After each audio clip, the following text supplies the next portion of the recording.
Check out the Full Press Hockey Podcast with Jim Biringer, the best in the business. It's going to be great. Hello, everyone. Welcome back. This is Full Press NHL Podcast. I'm your host, Jim Biringer, voice of Full Press Hockey. I'm back again. Mike Morreale covers the New Jersey Devils for NHL.com. He does also scouting work for the draft as well. He was on early in the season. He was spot on when it came to center depth for the Devils, and that's what they addressed at the deadline. And it's good to have Mike back here on the program. How you doing, sir? Doing very well, Jim. Glad to be on the pod again.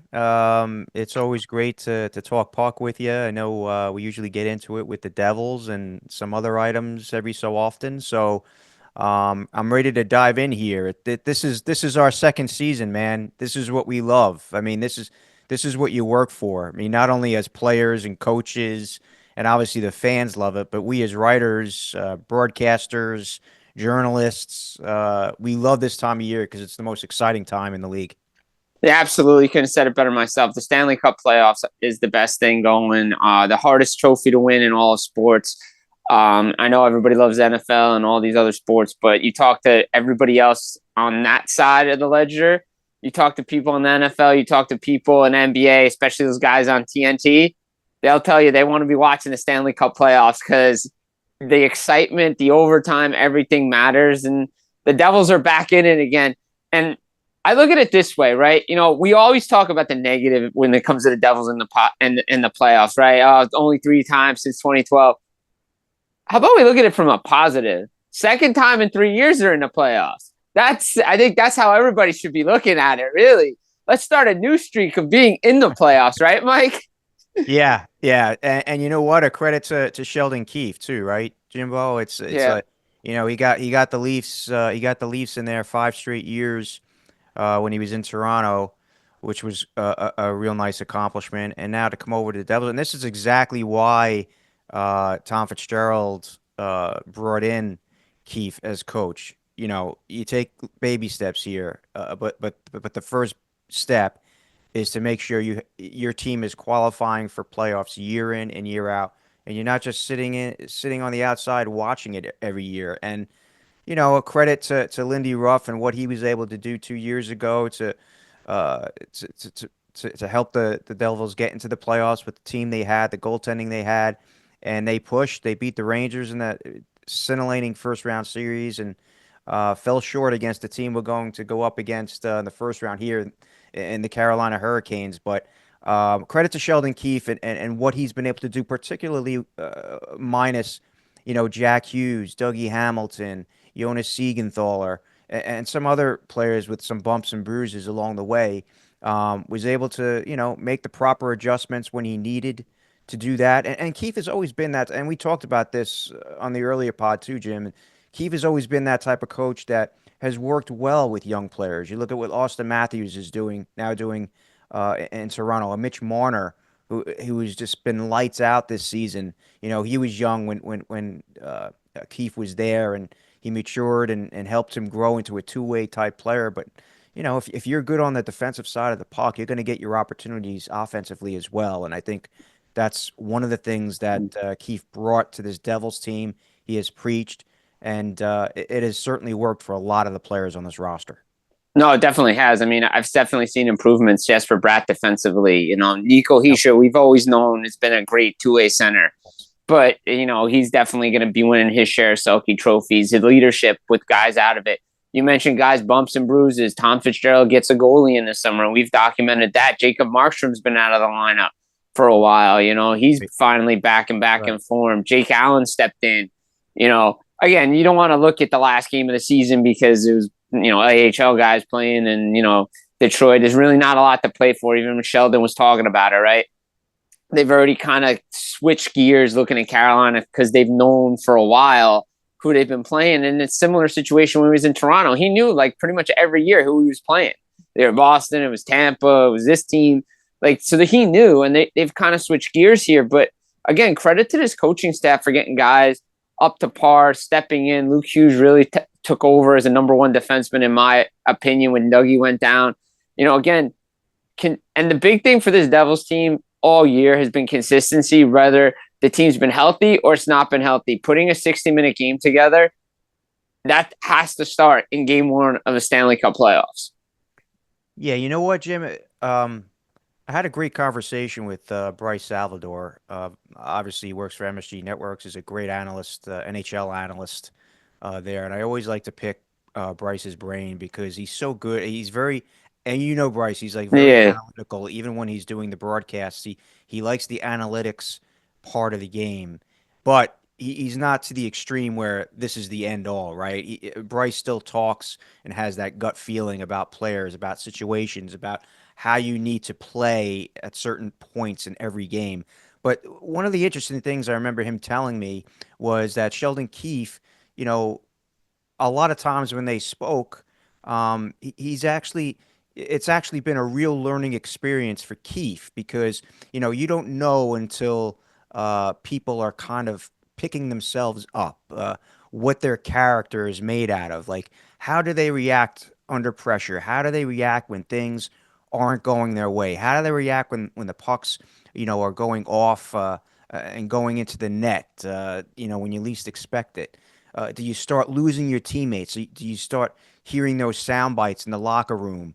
Things of that sort. But you do learn a lot, and you learned a lot about Nico this year and how he was able to pick himself up as captain of this team and the numbers that he's put up and the face-off numbers as well, Jim. Right? I mean, his Mm-hmm. percentages has skyrocketed this year when they needed him to be that puck possession type of center, and that's what he's become. He's not a quitter.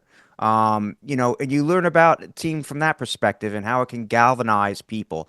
You look at Jacob Markstrom, comes back from the injury, as you mentioned, comes back from the injury, struggled a bit there, but Markstrom is that type goalie that always wears his heart on his sleeve. You think it could be a detriment, but I think the players really gravitate towards that emotion that he brings to the game.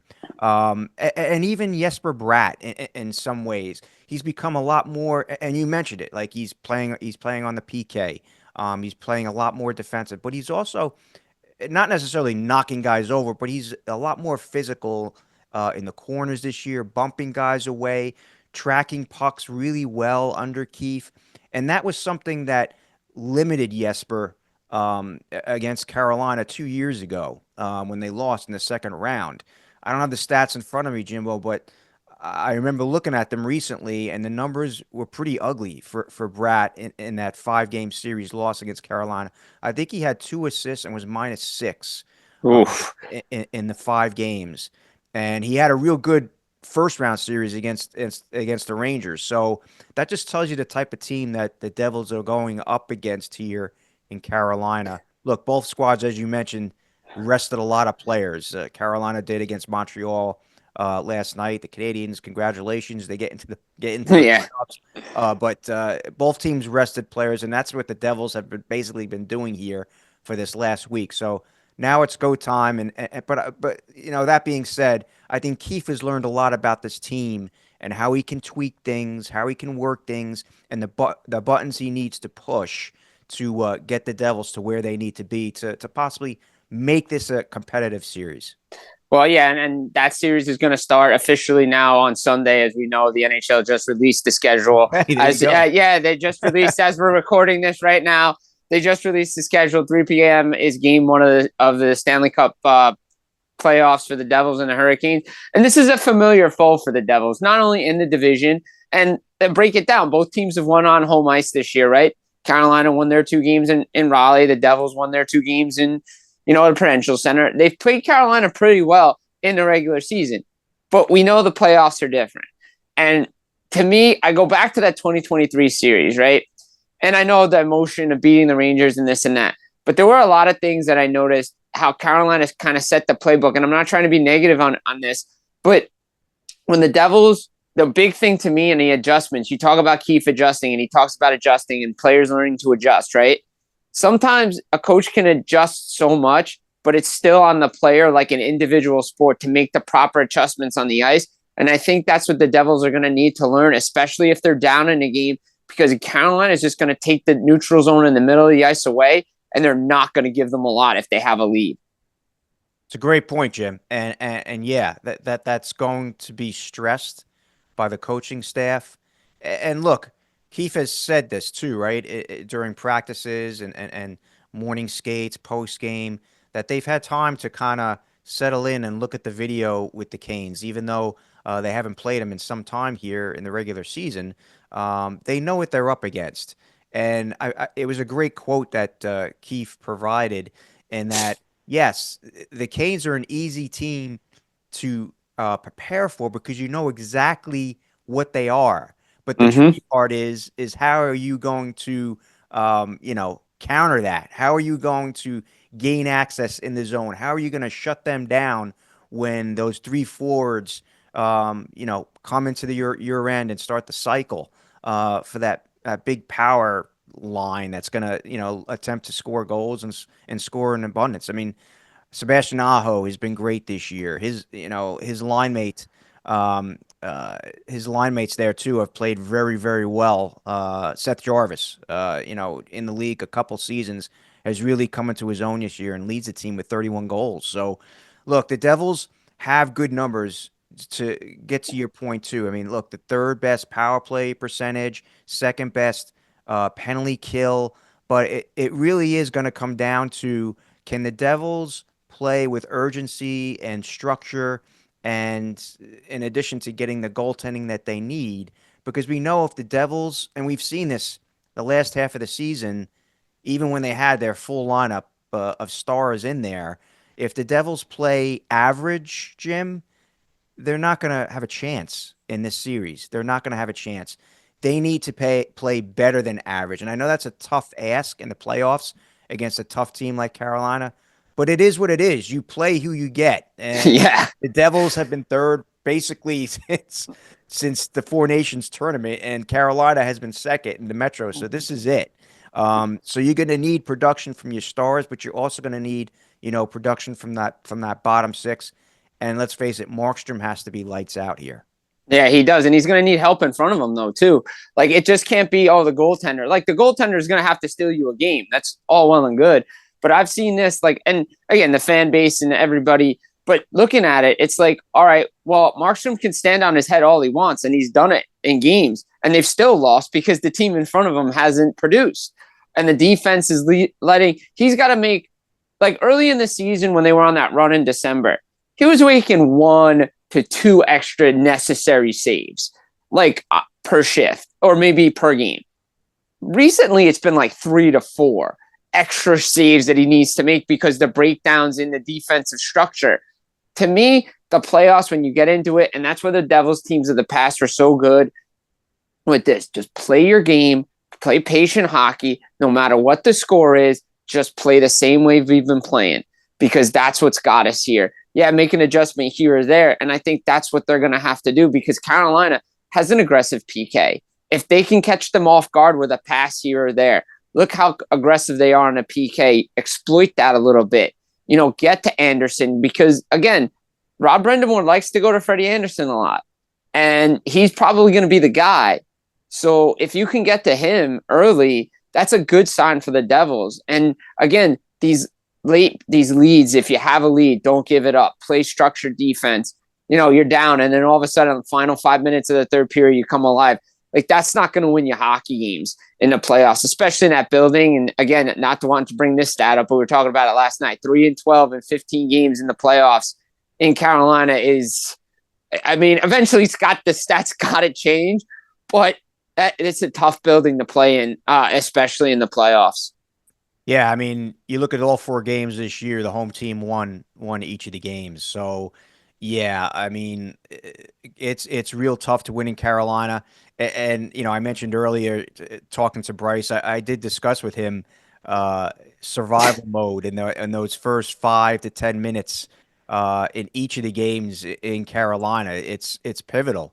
Carolina, can they're not going to be able to sustain that push, consistently for 20 minutes over the first period. So it's going to be up to the Devils to kind of, make sure they just kind of defend well in front, maybe play a little rope-a-dope, do a little Muhammad Ali Yeah. impersonation before they're able to strike and get the job done. I do think this year the Devils have done well defensively overall. in front of their goalies. I mean, you look at the acquisitions that Fitzgerald made in the offseason, bringing in a Brendan Dillon was key. Bringing in a Brett Pesci to pair with Luke Hughes has been really, it's been like a godsend for Luke Hughes to have a veteran there to learn from like that. I think it's going to come down to, in a lot of ways, Jim, can the Devils average between 2 and 3 goals Yeah. each game?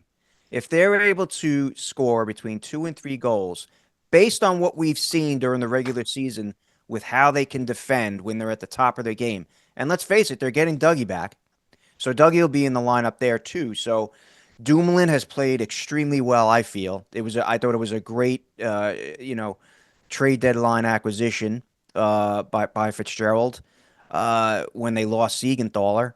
So defensively, I think the Devils are okay here. Can the offense put in 2-3 goals per game? If they do, I think Markstrom has a legitimate chance to help salvage a game where the Devils score maybe 3 goals. So that being said, that's the interesting thing. But again, it comes, like you mentioned, home ice critical. Carolina's going full bore. The siren's going to be out to win each of these games. The siren warning. Hey, but Jim, it can't be a category 4 or 5 consistently for 6. No, it cannot. Eventually, it's got to end, right? And when it ends, that's when you start to build. That's when you start to put the foundation down. Give me a 2x4, man, and start laying down the foundation, and then they can get going and get rolling that way. No, exactly. And you mentioned the offense, right? And that's like the big thing for me too, right? Because I was asked this in the offseason about, what do you think still weakness was? And we talked about this. I said still offensively. And yes, they were putting out 5 goals here. But yeah, it came in bunches. And they still, like, this team to me last year, I know they would lose games, but they took pride in not getting shut out. I believe they're one of the, if not the league leader in getting shut out this year, games. So the offense, when it comes, it comes. But when it doesn't, it doesn't. And as you mentioned before, can you get 2 to 3 goals? And maybe one of those goals or 2 of those goals are either a power play goal or a shorthanded goal, like a special teams goal that'll change momentum in a game for you. I think that's something that because the Devils special teams back in 2023, when Mercer and Holl were out there, they did well against the Rangers. And I go back to it. If you played the game like you did against the Rangers in game 3, down 2-0, going into the double overtime, and you win that game, if you can win a game like that on the road, the series can flip. Absolutely. That's as long, and I think they know that. They know that they have to go into these games, play the structure that got them to where they are right now. We talked about not playing average. They can't do it. They got to be on their A+ or at least A game to start these. And you make a legitimate point there as far as special teams goes. Look, Carolina hasn't done well in the power play this year. I think they're in the bottom third, if I'm not mistaken, a little over 18%. And the Devils have 10 shorthanded goals. Actually, 7 shorthanded goals this year. So maybe that's an area, as you said, that they could take advantage of. I know it seems crazy to think that you could take advantage of a Carolina power play, but hey, if you have a Jesper Bratt out there, you got a Nico, you have a chance. And now if, Dylan has played well. So yeah, I mean, you got to strike however you can. And obviously the Devils power play, we know it has been clicking this year, and special teams are going to be big. They're going to have to win the special teams battle to have any chance here. No, and we mentioned it before, like Dougie coming back is such a boost to this defense because guys are going to get re-slotted where they're supposed to be, right? Like you're going to have Brendan Dillon and Dougie Hamilton. Kovacevic is probably playing with Dumoulin, Pesci, and Hughes, and however guys are slotted. Now your extras are Casey and Nemec, right? Now those guys aren't going to be playing all the time, which is a good thing because they're going to be watching. But again, now you have your sixth defenseman that you've pretty much had all year minus Siegenthaler. And say Siegenthaler was healthy. Dumoulin's a great seventh. He's had the playoff experience. Now you have that depth again. Yeah, you still don't have Jack up front. Okay, that stings a little bit, but guys have really stepped up. Timo Meyer's come alive. He's the guy that this is the player that the Devils traded for, right? He's scoring power play goals. Brat's always taking the next step. We mentioned Nico. Seems Mercer's starting to find his game again. Stefan Nason's been such a great ad. And don't tell me these guys aren't going to be motivated. Pesci, Hamilton, and Nason aren't going to be motivated to play against their former team. Those guys are going to be motivated. And that's another factor. I think those intangibles in a series like that, where that could take the Devils potentially further than maybe people expect them to go. Yeah, great points, Jim. We watched Hamilton in the regular season finale against the Red Wings, on April 16, and wasn't restricted in his first game since March 4th. He took 11 shots, 4 of which, were on net, blocked 4 shots, was over 24 and a half minutes of ice time, and he looked good. I mean, post-game when we spoke to him, he didn't look very tired. He showed confidence, skated extremely well. He had 31 shifts in the game, so he wasn't limited at all. And, Sheldon Keefe said post-game that, they really ramped up the minutes in the third period. I think when I looked, he played a little over 11 and a half minutes in the third. So Hamilton is where as a Devils fan, you would want him to be. And you're right. I mean, they got their full lineup minus Siegenthaler, which it is a loss. But as I said, Dumoulin has played really, really well and deserves some credit here for stepping in. Not knowing much about Keefe's system, but picking it up because he's a veteran. And I think that's a key word here, veteran. It's another part of this equation that I think people need to lean in on if you're a Devils fan, and that's the fact that Devils do have veterans here. And I'm not just talking about the Brats and the Heishers. And yes, they're veterans and they've had some playoff experience. But you look at the Cotters, you look at the Dumoulins, Brendan Dillon, Andre Palat, and hopefully Palat's healthy, and Stefan Nason. These guys have gone through wars and playoff battles in previous years with other teams. So I think that's going to be a bonus and a feather in the cap of the Devils and the coaching staff to help them whenever adjustments or things might be needed as such. So and you can't forget Markstrom. There's also and Jake Allen. Both the goalies have that playoff pedigree and experience that's needed this time of year. If something needs to be said, I know for sure it's going to be said. Whether it's Nico or another veteran in that locker room, I think that's the way Nico would want it to be. That being said, you got to look. You got the veteran leadership in here. You got players that are determined and know what it takes. So I don't think things are going to be laxed if the team comes out and starts playing an average game. Things will be said if it comes to that point. I don't think it will, but it's nice to know you have that leadership core in there to get it done. And one other thing too, Jim, and you mentioned it too. Having like Palat and Nason, these are, hardcore guys too. Like Palat doesn't get enough credit for what he does. No. He's good along the wall, whoever the line mates might be.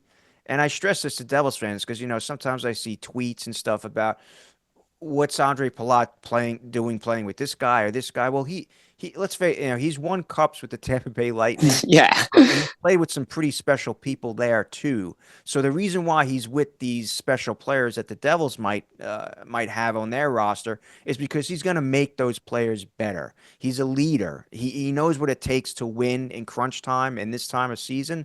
Very quiet.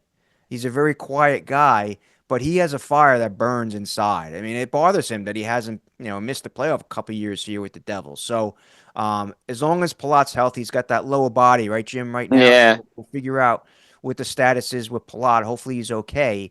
But, he can play with, these top centermen, including Nico, and whoever might be at center at any time. And he scales the lineup. He's a player that can play for top line, can play third line, fourth line, second line minutes. So he's a very valuable commodity to have this time of year. No, I mean, you saw it when he first came into the league, right? I mean, he played with the triplets in Tampa with Tyler Yeah. Johnson and Kucherov. Kind of stayed with Kucherov and Stamkos and kind of moved around a little bit. But yeah, I mean, this is why they brought him in. This is why they signed him, right? This is why you brought these guys in for this time of year. It's going to come down to, like you said, urgency, execution, staying with the system. We know what Carolina is going to bring, right? We know what they are. Like they're Rod Brendamore coach team. They're going to play hard. They're going to forecheck. They're going to make it turnovers, and those turnovers hopefully don't end up in the back of your net because, that's what they can do to teams. And if you can play their style and find a goal like Florida did in that conference final, that was a sweep, even though Brendamore said, oh, it didn't feel like a sweep. It didn't because most of the games went to overtime, but Florida stuck with them and got the goal that was necessary to win a game. You do that in Carolina. Again, weird things happen in the playoffs in that building, somehow involving the Devils and the Islanders, but if they can get a game on the road, split the series, head back to New Jersey 1-1, I think you'll take that if you're a New Jersey Devil. Absolutely. And that's what you want. I mean, and if you are fortunate enough to win game one, get greedy, man. Yes. You want game two, and you should be even going even more full bore to get game two, because I think, Jim, the only way fans begin to maybe look at the series and tilt their heads and say, maybe something's going on here, is if the Devils can win 2 games in Carolina, both games in Carolina. The split is great, but I still think a split, it kind of favors Carolina here in some ways. Yeah. They're a very tough team. Look, we know how tough they are at home, so a split would be fantastic from a Devils perspective. The Devils have played better on the road than at home this year. So that's another reason why you might want the Devils at least to split. And if you get the first one, try for the second one. So I'm in agreement with you there. Getting at least 1 game in Carolina would be great. 2 would be fantastic. No, I agree with that. I mean, you used the quote. Johnny Madden said it during 2000 after they took Game 3 in Dallas. It's time to get greedy, and they did. They went out and won Game 4 in Dallas too. So I mean, I think you're right. If you can take Game 1, get greedy, go hard, and if you don't win, okay, you don't win, but go after it. Don't try to just sit back and be like, oh, we got our 1 game. No, because that flips a series. If you play hard and lose, okay, well, you stuck with them, and all right. And momentum doesn't carry over. I know everybody said it doesn't carry game to game. Sometimes it does if you sit back on your morals and say, "Oh, we got 1 game." No, then you just allowed a team back in the series. Right. So if you have a chance to do it, especially against a team like Carolina, and I know a lot of people are saying, "Oh, Carolina down year, they don't have superstars, this and that." Man, they got a guy named Jacob Slavin on the back end that can take away anybody. Their goaltending, everybody's like goaltending. They have pretty good goaltenders. They still have Aho. They have Jarvis. They have guys that, they have unsung heroes that score in the playoffs for them. Namely, Jesperi Kotkaniemi. For some reason in the playoffs, that this guy scores for Carolina. I don't know why, but he does. And he always scores against the Devils. But they have players that can score goals. And they don't need a superstar. And that's what I never understood about the Mikko Rantanen trade. Yes, great addition, go after him, but he never meshed with Carolina. He wasn't a Carolina guy. They play a team game. They play a certain style that he doesn't fit, and he fits better in Dallas. And that's just my 2 cents on that story with involving Rantanen and Carolina. Yeah, that was a tough one. But, going back to your point about defensively for Carolina, probably the most underrated defensive core in the NHL. They are stout. I mean, and you mentioned Jacob Slavin, who is probably one of, if not the best, one of the best defensive defensemen in the NHL, for my money. Brent Burns is there. Shane Gostisbehere, provides the points when they need it. Dmitry Orlov. Now, some of these guys were nicked up, so we'll have to Gostisbehere being one of them, so we'll have to see. I'm sure he'll be back. I think it was a rest situation. The other thing that was kind of interesting, and I was just looking up this note while you were chatting there, Jim, in 3 of the previous 5 matchups between the Hurricanes and the Devils, the team that advanced reached the Stanley Cup final.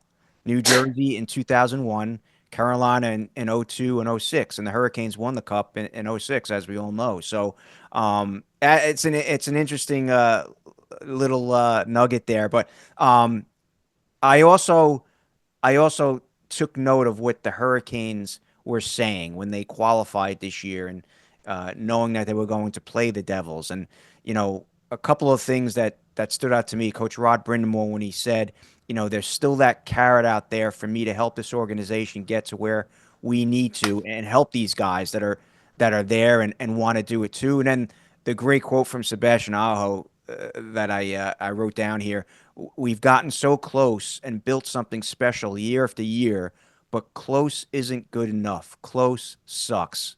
So these guys, like, and this was resonating throughout the locker room with the type of quotes and the type of thinking that Carolina has this year. Right, Jim? This could be their last run, or one of their Mm-hmm. runs. I mean, they've got a team here under Brindy that's been, they haven't really had that consistent playoff run, and this is something that they really want in their back pocket. So, Devils have their work cut out for them. I wouldn't count them out, but it's going to be it's going to be a long grind for sure. No, absolutely. I already say handicapped because of that record in Carolina. So that's already one game down. But no, but all joking aside, like you said, the Carolina Hurricanes have come how close to being to the Stanley Cup final under Brendan Moore? They got swept by Boston in 19, got swept by Florida 23. So, and they've lost second round, first round. They're so close, but yet they've seemed so far away with this group. And I think, again, you talk about motivating factors, them. I think Winnipeg a motivating factor too because of all the outside noise, right? Like, can they get it done after they kind of tailed off against, Colorado last year? Can Hollebuck do what he did, right? So there's some teams that have motivation in the playoffs saying, hey, wait a minute, you're counting us out, but we have a playoff pedigree here. And Carolina is one of those teams that has that playoff pedigree. Absolutely. And you know, look, and you laid out there, some of the trials and tribulations they've had in previous seasons in the playoffs, and it's not a result of the fact they weren't trying, or they just the opposing team was better Yeah. in each of those series. I mean, you can sense that, you knew it. So, I think this year Carolina knows, what it needs to do to push forward. And unlike previous years too, Jim, and you tell me, I mean, you're, an avid social media follower, and on top of everything that's going on as far as what other broadcasters or analysts might be saying, no one's really picking the Hurricanes to do much this year. Maybe a win against the Devils, and then that's it. So maybe that'll work in their favor too. I mean, ever since the Rantanen debacle, it was an unfortunate situation what happened there, and people think that, hey, maybe that's a sign of what's to come for Carolina here in the playoffs. It just hasn't been working out for them this year, but. You look on the flip side of that, maybe they can use that as some motivation, and something to, something tangible to really sink their teeth into and say, you know what, the heck with everyone else. Let's get it done. Let's do this for us. And maybe that's the mantra of the Carolina Hurricanes this year. One for all for one, that type of mentality. No, I agree. I mean, look, I think that's the big thing, right? Like, yeah, they'll beat the Devils, but if Washington gets through Montreal, Washington will take care of business. I mean, okay, it's the playoffs. Anything can happen, right?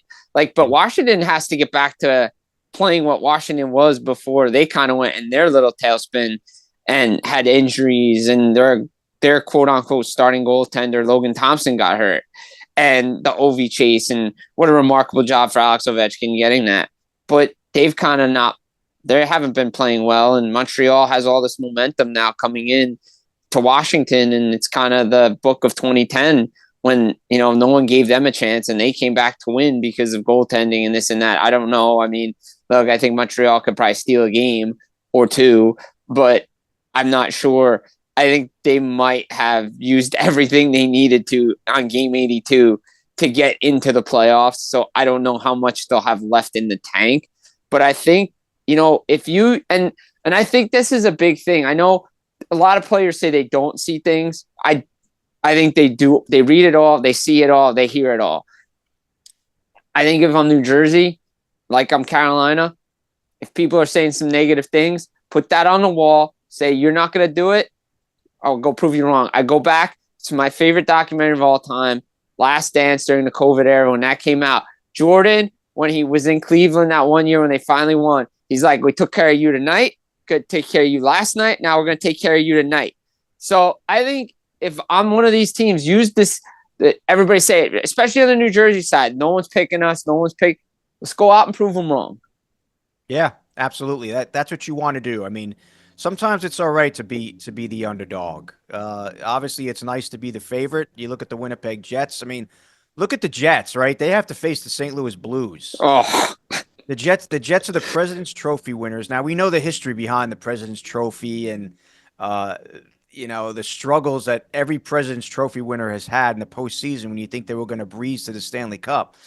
But the Winnipeg Jets, boy, the draw they got with St. Louis, one of the hottest teams down the stretch here.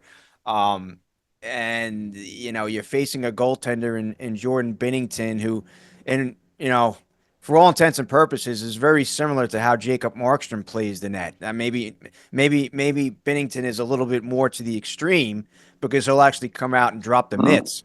But they're two emotional goalies. And look, you have Connor Hellebuck, who many consider, and rightfully so, is going to be your Vezina Trophy winner, and the guy should probably be in the Hart Trophy discussion as well for what he's done to Winnipeg this year. But you're right back to USA versus Canada in Four Nations. So that's going to be a riveting series. But back to your point, yes, I mean the Devils are playing that underdog role. Just take it in for what it's worth, kind of, use it as motivation, as Carolina's doing. And since a lot of people don't expect them to get very far, even if they do get past the Devils. So use it as motivation, and inspiration, and say, we're ready to get this done, despite the fact we may not have Jack Hughes and Jonas Siegenthaler on D for quite a while. Yeah, no, I agree. And just bouncing around, like looking at the rest of the Stanley Cup playoffs, now that the schedule's fully been released, TV times and all that. Someone treating, like, obviously Montreal, that's great. I've always said there's no better place in the playoffs than the Bell Center, in the playoffs, just the atmosphere, the electricity, everything like that. We have the Battle of Ontario, obviously Rantanen against his old team, Battle of Florida, and of course Kings, Oilers again, Wild and Vegas. I mean, it's just, it feels like, to me, like the last couple of years, I hear the commissioner talk about it all the time. We're not going to have a play-in round, this and that, because the 82 games is the play-in. And these last couple of weeks since the trade deadline have been felt like playing game. It feels like, yes, some of the big names are not there, like the Bostons, Detroits, the Rangers, Boston, like teams like that. But these playoffs these series are really exciting. Yeah, they are. You look at, every matchup seems to have some type of great storyline attached to it. I mean, even the other thing too with the Canadians getting in, and it's such a big thing, right? What do we have? Five Canadian teams in the playoffs, right? So that's great. For me, that's great to see. I'm glad the Canadians made it, and I'm curious.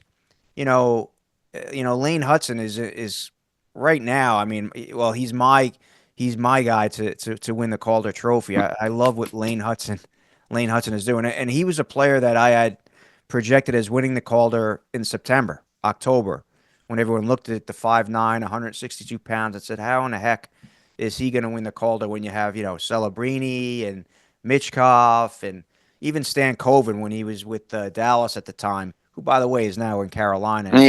And playing a significant third-line role alongside Jordan Stahl. So look for him.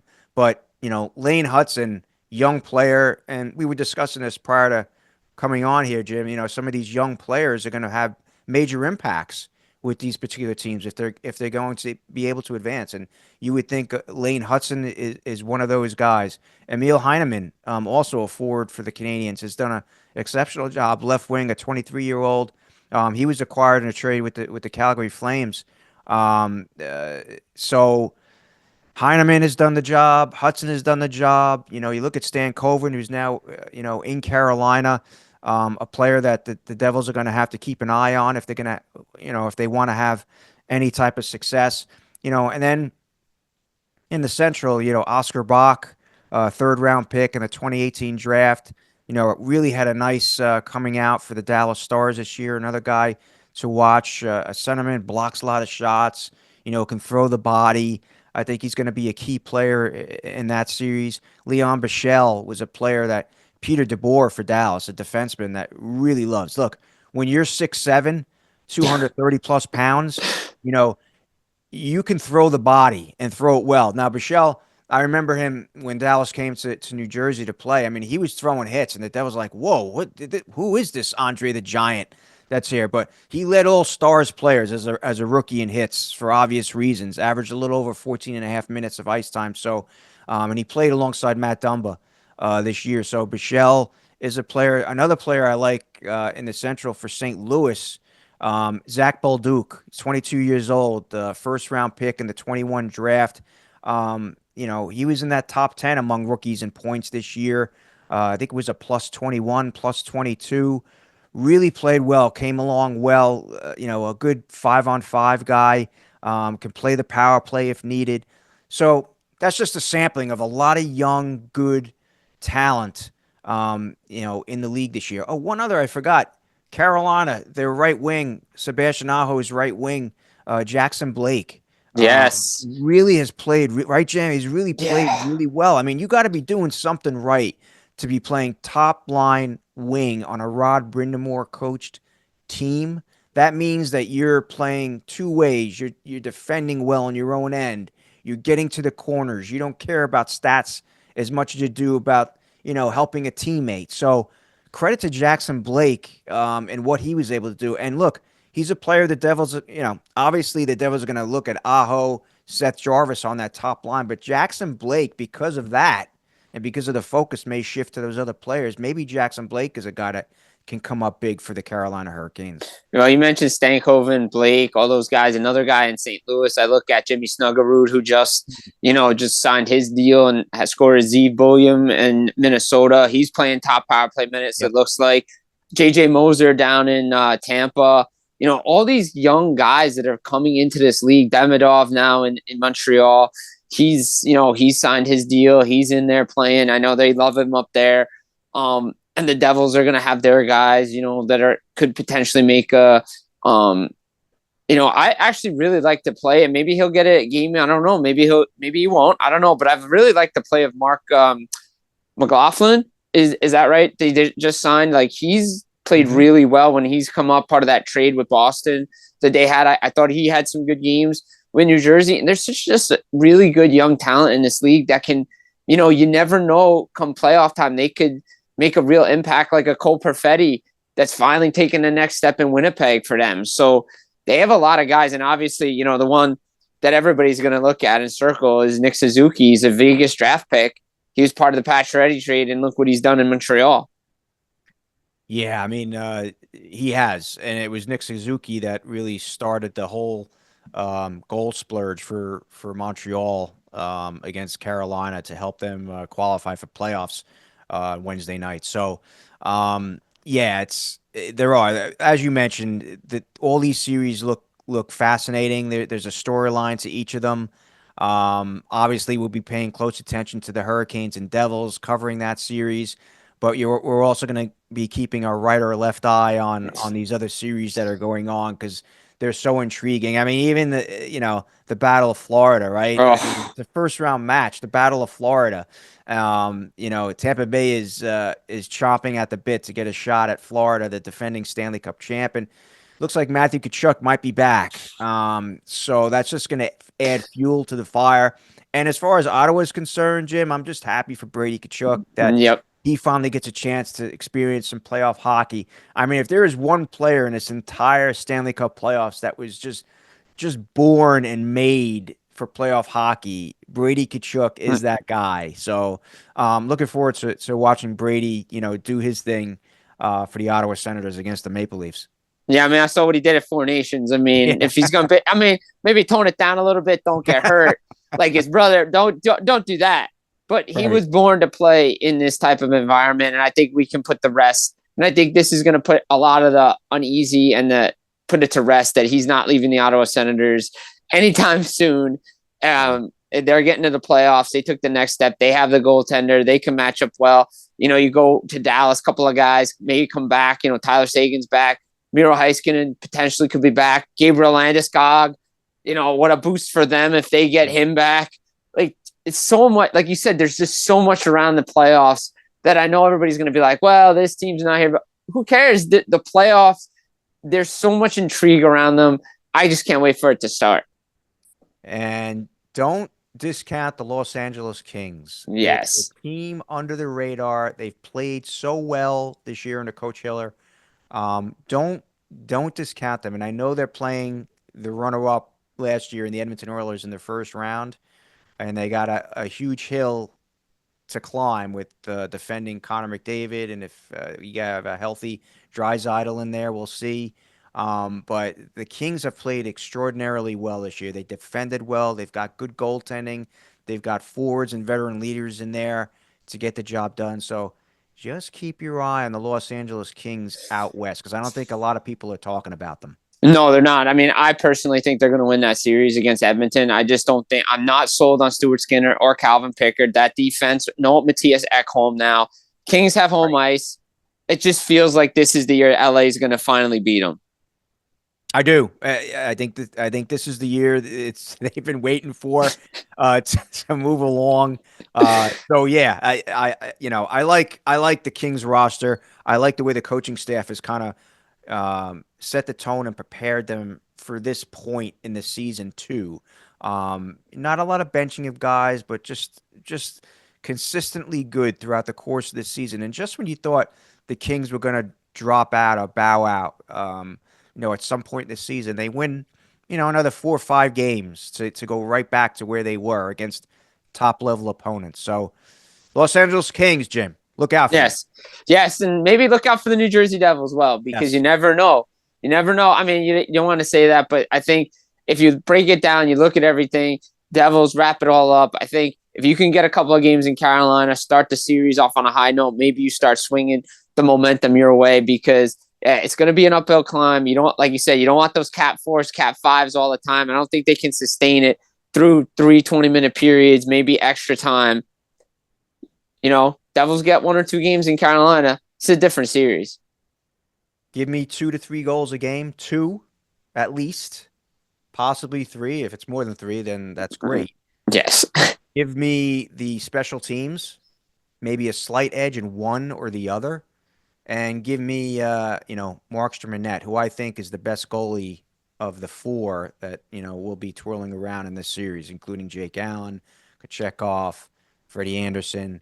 I think Markstrom's the top goalie here. So that's a benefit for the Devils. So there are some things in the Devils' favor here. They just need to take advantage and play with that urgency and consistency and structure that needs to win a series against the Carolina Hurricanes.